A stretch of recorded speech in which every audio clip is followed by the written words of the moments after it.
I realize a lot of you may not have been to Fargo recently, but each and every day, I live south of Hankinson, so I drive 65 miles one way into work, so 130 miles. But part of that, one of the things I do daily is check the progress of Sweet Shots. Now, what's Sweet Shots? Well, it's the talk of the town. If you golf, it's the talk of the hour. People are constantly talking about when's it going to open? How's it going to work? It is something that needs to be described by Mark Johnson, who is Sweet Shots, and he's willing to share some time. Mark, good to have you coming down the road with us. Yeah, thanks, Joel. Appreciate it. Describe to people what I see every day. Yeah, so Sweet Shots is a golf entertainment complex where we have 60 climate-controlled hitting bays on 3 levels, so there's 20 per level, and it's more than just golf. Although you can come there if you want to work on your game. We have a full restaurant and bar, banquet rooms, meeting rooms. So it's golf meets social, and think of kind of a bowling setting where you're going to sit around a table, take your turn to bowl. Well, you're sitting at a high top or even in sectionals sofas where you're relaxing with your friends, and then you get up every once in a while and hit a golf ball or attempt to hit a golf ball. And you just described heaven. You realize that? Yeah. You just described what is absolutely fabulous for those of us that love golf. Yeah, and folks are bringing you things to drink and eat, and you don't have to get up.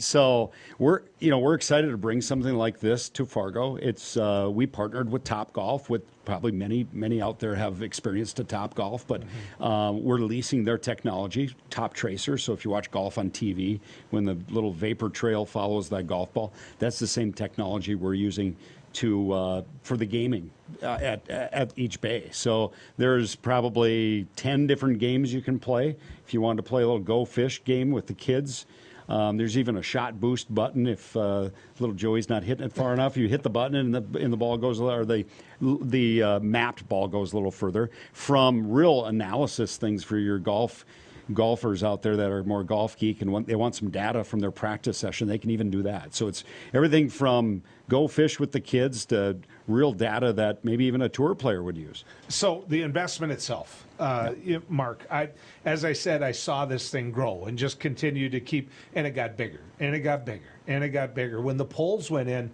I had it figured out. Everybody was driving by going, what's that? What's that? Yeah. And of course, I've been to other states where this type of infrastructure was put in. But that got people fired up. And then the next thing you know, the nets are up and you're laying some cement to you're starting to build what is a long-term structure. This has been a process, though. I mean, this really has. Yep, 3 years really to the day. Mid-March of 19, my brother called me from Miami. He's heading out on a cruise, and they had some time to kill, and his boys were in high school at the time, and they played golf, but they're not golfers. Mm-hmm. And my brother's a little more traditional golfer, and they said, Dad, let's go Topgolf. He said, nah, I'm not interested in doing that. But they went. And he called me from there and said, we have to do this in Fargo. There's a 10-year-old birthday party over here. They're having a blast. And looks like a couple's night out. They're having a blast. And I had a couple other individuals at Fargo Country Club that talked to me about that I'd worked there for 15 years. And I said, you know what? I know a couple other people that have that vision. Let's get you in a room and start talking about this. And that was March of 19. And yeah, poles were going in the ground, not that far. Well, actually, it did take a while. It was 3 years total. Yeah. But those poles went in the ground September of 20. You want to talk about advertising? Exactly, yeah. I mean, you had poles in the ground that said, something's happening here. What is it? And you got people talking. So, yeah. So the one thing I learned from being at a Topgolf facility is this notion that what you just built is nothing but a driving range couldn't be more wrong. And explain to people why that is just not the case. Right. Yeah, there's a lot going on. That's the response we get from folks that have come in this week. They just, wow, yeah, there's more going on here than we thought. So a traditional driving range, you pay for your golf balls and you hit your golf ball. We have, actually, each level has kind of its own amenity. The first level is kind of for the golf geek, I call it. We have indoor simulators. We have an indoor putting green that we actually built in my dad's memory. He was a longtime golf coach at Fargo Shanley that helped us with this project before he passed. There's a learning academy, and then that first floor tends to be more where a golfer wants to be. Second and third floor are more entertainment. So there's a full restaurant and bar. We have banquet meeting rooms on second floor, as well as third floor. There's an outdoor terrace that we know we love getting outdoors in the summer.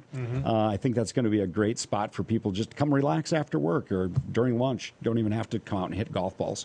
To that third floor banquet space as well. And we're looking to partner in the community. I've spent 25 years in the golf industry in Fargo-Moorhead. I know there are charity groups that use golf to raise money. Whether it's groups like Ronald McDonald House, all the way to, if it's the Cancer Center, Roger Mayor's Cancer Center. We know that those groups are out there, and I think we can help them leverage a facility like this to introduce fundraising to a whole new clientele that maybe are afraid or intimidated to sign up for a traditional golf event, which we're not going to replace those. Those are real important. But I think folks would come on site and they realize, you don't have to be a golfer to come out here and have a really good time. Well, the last exit on the south end of Fargo is 52nd Avenue. Yeah. You're on 52nd Avenue. You get off there, you're going to find Sweet Shot. And so my kids live south of 52nd Avenue. Okay. So you got me. I mean, I'm going to be coming by anyway. So when the question that comes up the most is, how do you do this in the winter? Is this a 3-month out of the year facility? It's a lot of infrastructure to just have for a couple months out of the year. What's your answer to that? It's year round. And folks are going to go, how is it year round? Have you seen our winter, especially the winter we went through? But each bay is climate controlled. There's heaters that are radiant heat. And the volume of those heaters are probably about 3 times the size of Minneapolis-St. Paul. And just for reference, Minneapolis-St. Paul Topgolf faces north of all directions, and it was their number one. Cut down on your shot distance a lot. Well, in the winters, it could be awful cold, right? Yep. Those winds are coming from the north, and it's actually their number one site in the U.S. outside of Vegas, which Vegas is its own animal. So people aren't afraid to golf in the cold. So it warms up enough that it's not. Certainly there are going to be days. Fargo's different than Minneapolis-St. Paul, but on a day we're out there with no wind, actually 0 to 5 below is still comfortable. I know that's hard to imagine, but you could be out there doing this at below 0. Now, if the wind is blowing and it's coming from the southeast because we face east, that even something around 15, 16, 18 degrees was a little uncomfortable. So certainly there are going to be days where we're probably going to want to be indoors. That's why we did the indoor simulators. But overall, I think folks are going to be pleasantly surprised how comfortable they're going to be even in the winter out there. There's a lot of people listening to us right now that are saying, all right, how do you retrieve those balls? Yeah. You could end up in an area just plump full of snow, and you're not going to sit out there and run a ball retriever through there. I mean, how many buckets of balls are you going to own? I love these questions because those are legit questions and things that we have to solve. Salt Lake City, Denver, Chicago, Minneapolis, they have the same issue. You could argue Salt Lake City, Denver have more snow than we do. Of course, it melts. But we have modifications to a plow. We have Bobcat units out there that we have a modification that doesn't damage the turf. So we'll be able to push snow. We have a brush system that cleans it up afterwards because you want to see the green turf and targets when we're done clearing snow. It takes 2 people 2 hours with a front end loader and a snow plow in the front of a pickup to clear heavy snows. And then we go back in and we clean it up so you can see the targets. So it's labor intense. And then when it snows, and how much it snows is tricky, and when do you get out there to pick the golf balls?